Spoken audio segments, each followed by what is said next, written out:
Chaque jour, on voit l'importance d'un arbre. On est dans un monde où on fait de la médecine, on fait de l'économie, on fait de l'agriculture, tout. La forêt, c'est ça. Tout part de la forêt. Et moi, je pense que tout aussi doit aboutir à la forêt. La Sodefort est une société d'État qui a été créée en 1966. Elle gère 234 forêts, couvrant une superficie d'environ 4 200 000 hectares. Elle est chargée de doter ces forêts de plans d'aménagement, mais également de surveiller ces forêts contre toutes les formes d'agression anthropique, à savoir les défrichements agricoles, l'orpaillage, la chasse, mais aussi de valoriser tous les produits forestiers, que ce soit des produits ligneux ou non ligneux, issus de ces différents espaces. Elle emploie environ 1 millier de personnes. Elle est aussi décentralisée et déconcentrée sur l'ensemble du territoire pour nous permettre d'être assez proches des différentes forêts dont nous avons la gestion. À partir de 1992, il lui a été confié la gestion de l'ensemble des forêts. Elle s'est retrouvée gestionnaire de 4 200 000 hectares. Et un état des lieux fait à l'époque de l'ensemble de ces forêts a montré que ces forêts étaient déjà infiltrées à environ 30% de sa superficie.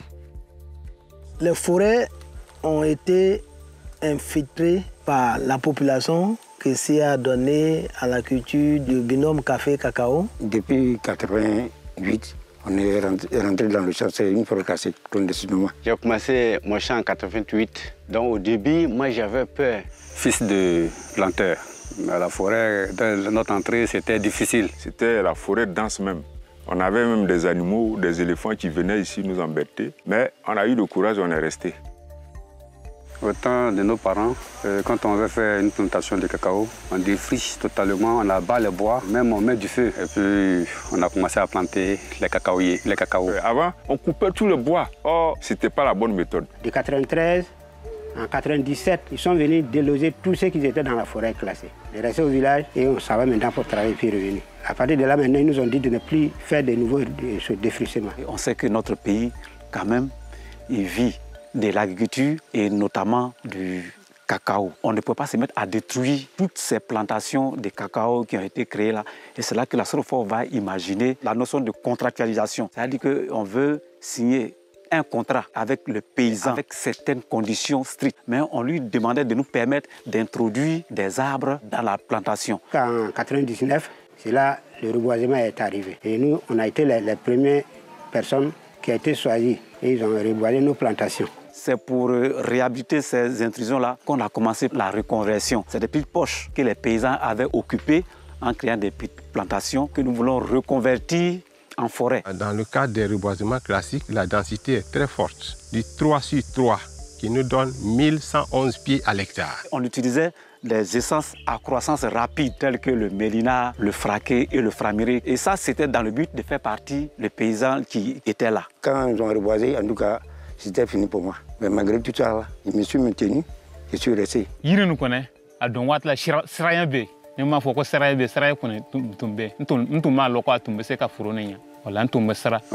planté le bois, mais nous, le début, on a cru qu'ils allaient nous chasser. Les autres se sont moqués d'eux. Leur plantation est complantée, ils ne vont plus rien avoir, et donc c'est fini pour eux. Quand on a fait champ, la Sodefort sont venus plusieurs fois qu'ils vont reboiser. J'ai dit, je ne veux pas ça. Beaucoup d'incompréhension. Il y en a qui ont accepté malgré eux, mais il y a eu beaucoup de sabotage aussi sur nos plans. Il y a d'autres qui sont venus planter même. Je ne sais pas quel bois ça va donner, j'ai enlevé. Franchement, on a eu beaucoup de problèmes à l'installation de cette méthode-là. Moi, en tant que chef de communauté, moi, je n'ai qu'à informer mes frères à ne pas détruire le reste de la forêt qui est là. Puisque l'objectif était de les amener à partir. Ils ne sont pas partis. Ils trouvent leur compte. Ça veut dire que tout n'est pas aussi négatif que cela. Il faut donc apporter une amélioration pour voir comment ce mode de reconstitution peut devenir un mode de reconstitution beaucoup plus souple et beaucoup plus social. Il est évident que le paysan qui a fait le défrichement avait besoin d'espace. Alors on fait le reboisement en association avec la culture annuelle vivrière. On a fait le reboisement en tonja. S'il est parti demander, dit ma femme là fait arachide avec aéricot. On va mettre de bois. C'est ça là, il dit il n'y a pas de problème. Bois là c'est nous rince. La forêt classée de Nizoro, qui était une forêt bien conservée jusqu'aux années 2010. il y a eu la crise, les agents sont partis et derrière eux, il y a eu une colonisation de la forêt. Compte tenu de la crise, comme les agents de la Sceaux de Forêt, tout le monde est parti et les nouveaux sont arrivés. C'est par là maintenant, ils ont détruit toute la forêt. Et on a vu que quand tu brûles tous les bois, là où il y a la sécheresse, tu perds tout ton produit. Quand on a planté, il n'y avait pas d'ombrage. Tu sais, maintenant, les cholets est trop. S'il n'y a pas les herbes dans les champs, le cacao, là, ça ne dure pas. Les plantes ont commencé à sécher. Cela a entraîné aujourd'hui la maladie qu'on appelle le shoot and shoot, qui a pratiquement décimé beaucoup de plantations de cacao. Quand tu fais du cacao et qu'il n'y a pas des arbres, il faut dire que ça meurt. Dans le mois de janvier, février, les pieds des cacaoyers, ça ne va pas, ça commence à mourir. Certains ne récoltent plus rien, ils ont abandonné la parcelle. C'est comme une jachère, une friche, il n'y a plus rien dedans. Moi, mes enfants, ils ne vont pas à l'école. À cause des champs là, tout est pourri. Ceux qui ont des bois dans leurs plantations, pour eux là, ça va. La complantation ici, c'est dans un but social, mais en même temps, pour nous permettre de rester en phase avec l'objectif de pouvoir réhabiliter ces forêts qui sont beaucoup agressées. Après, on a dit, bon, pour les vieilles plantations, on va faire la complantation. En fait, c'était la même méthode, mais cette fois-ci, la densité était beaucoup plus faible. Et nous faisons des reboisements à la densité de 100 pieds à l'hectare. Le cordeau, tiré. OK, aliment fait. Bon, à 10 mètres piqué, OK. On commence le planting. On diminue la surface foliaire pour lui permettre de résister. Vous le mettez. Ici, c'est un plant de Niangon qu'on a été mettre en terre. C'est à croissance lente. Dans le cadre de la complantation, c'est les plants qui sont indiqués. Toutes les essences, comme le samba, le fraqué, le framiré, le bi, l'aboudicro, les acajou, toutes ces essences-là se comportent très bien dans les plantations de cacao. Nous élevons des plants pour pouvoir planter en forêt classée. Le Niangon, badi, acajou, coteau, presque les essences nobles. Si c'est acajou, de l'acajou qui est là, vous voyez. Et là c'est du stiama, la bonne terre fertile. Voilà. C'est des petits plants qu'on appelle des sauvageons, qu'on récupère sous les pieds mers, c'est-à-dire des essences, des bois qui donnent des fruits.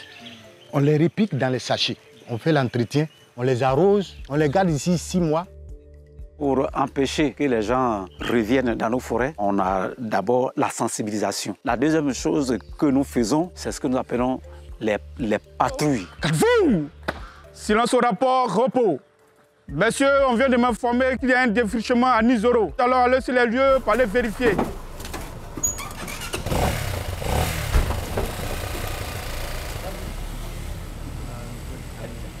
Toi qui es en infraction, c'est toi on va désigner, puis maintenant on va aller te chercher. Bon, on travaille, mais on ne touche pas le bois. Si tu as touché l'un de leurs bois, tu es amendé. Nous sommes des agents assermentés. Quand on prend quelqu'un en flagrant de délit, par exemple des défrichements, on le présente au procureur. Yakou, ça va? C'est où les gens sont en train de faire le défrichement là? Ah, d'accord. Ok, donc c'est de ce bois là. Ah, ils l'ont tué, ils ont enlevé les écorces. Aujourd'hui, là, tout le monde a compris que sans les arbres, cacao, là, peut pas ici. Il y a d'autres parcelles où il n'y avait pas bois là. C'est gâté. Ils sont partis de relations conflictuelles pour devenir pratiquement des partenaires. Ceux qui ont accepté cette politique-là, leurs plantations se comportent mieux. Mais ne bibine ka fo mo ma kwa be yirta ka don ta furo la abana fo ko furo kwa leta furo bena kyan mais bibine ka loko yirin be abese ka idime. Je refuse à reboiser chaque fois. Quand il dit, je dis je ne veux pas. Mais maintenant, je regrette. Parce que les voisins qui sont à côté, ils ont reboisé pour eux. Nous, on voit que ce qu'ils ont fait là-bas, c'est bon. Les paysans ont compris la nécessité de mettre du bois dans leurs parcelles. Si vous mettez les bois dans vos plantations, ça vous aide à éviter beaucoup de maladies. Avec les arbres, le cacaoyer est bien en forme, ça produit toujours. Ça permet à des plants de se développer bien parce que la plantation est à ce moment-là aérée. Ça donne plus de saveur au cacao parce qu'il y a un bon goût et un bon parfum. Dans les champs qui sont reboisés, ce qu'on a constaté, ça pèse bien et puis ça donne beaucoup. Et avec les arbres, le nombre de tonnages a commencé à changer. Maintenant même, vraiment, moi je donne conseil à mes collègues de faire reboisement. Même cette année, il y a beaucoup qui ont compris. Et même là, ils nous envient maintenant. Ce sont les paysans même qui viennent vers nous pour dire « Ah, monsieur capitaine, je voudrais qu'on mette du bois chez nous. » Donc je demande toujours la Sceaux de Fort, pardon, viens me reboiser. Le reboisement là qui fait que le cacao dure dans la forêt. Et on vous dit on va reboiser dans vos parcelles, il faut l'accepter. C'est pour l'intérêt, c'est vrai, de la forêt. C'est vrai. Et la forêt là, son intérêt, c'est votre intérêt aussi. C'est ça. On va faire le reboisement. Ah, merci chef. Sinon aujourd'hui je regrette. Hein. Après 25 ans, nous nous rendons compte que la production cacaoyère qui est la plus importante dans cet espace continue de se développer et même de mieux se développer sous ombrage. Et ce système-là, aujourd'hui, est en train de devenir un système de gestion avec les populations sur du très long terme. Les populations continuent de s'accroître. La population ivoirienne aujourd'hui est évaluée peut-être à plus de 26 millions d'habitants. Mais à l'horizon 2030, les prévisions disent déjà que nous serons autour de 50 millions d'habitants. On a construit, on a presque tout à la maison. Sincèrement, on n'a pas envié les hommes de la ville. Par la grâce de Dieu, aujourd'hui, je continue de construire. C'est moi qui s'occupe de la famille. J'ai 4 enfants, ils vont à l'école. C'est avec ça que je nourris ma famille, je nourris tous mes enfants qui sont à l'école. Avec ça, j'ai construit. Je ne regrette pas. On arrive à scolariser nos enfants, mais maintenant, vraiment, c'est sur ça. On travaille pour les populations et on travaille avec les populations. Dans la décennie à venir, les premiers défis que nous aurons à relever, c'est de pouvoir reconstituer toutes les forêts dégradées à partir de cette technique. Tout ce système n'a pas que seulement un intérêt économique, un intérêt social, mais vous avez aussi quand même les avantages environnementaux qui sont assez énormes. Le premier avantage, c'est d'abord la richesse floristique, où je me retrouve avec un apport important d'essence et qui vont donc permettre d'améliorer les performances en matière de séquestration du carbone. Il y a la biodiversité qui est aussi en train de revenir. La lutte contre les changements climatiques, le plus important et le plus grand, c'est la couverture forestière. Si on a coupé tout, il ne va plus pleuvoir. Alors, donc ça fait partie du climat. Le calendrier agricole, c'est la pluie. Mais quand il y a de la forêt, il y a la pluie. Et quand il y a la pluie aussi, il y a le bonheur. Mais c'est à cause des forêts que le climat a changé. Mais si tout le monde a accepté comme la façon dont on a accepté pour planter les bois, peut-être ça peut prendre normal, comme avant.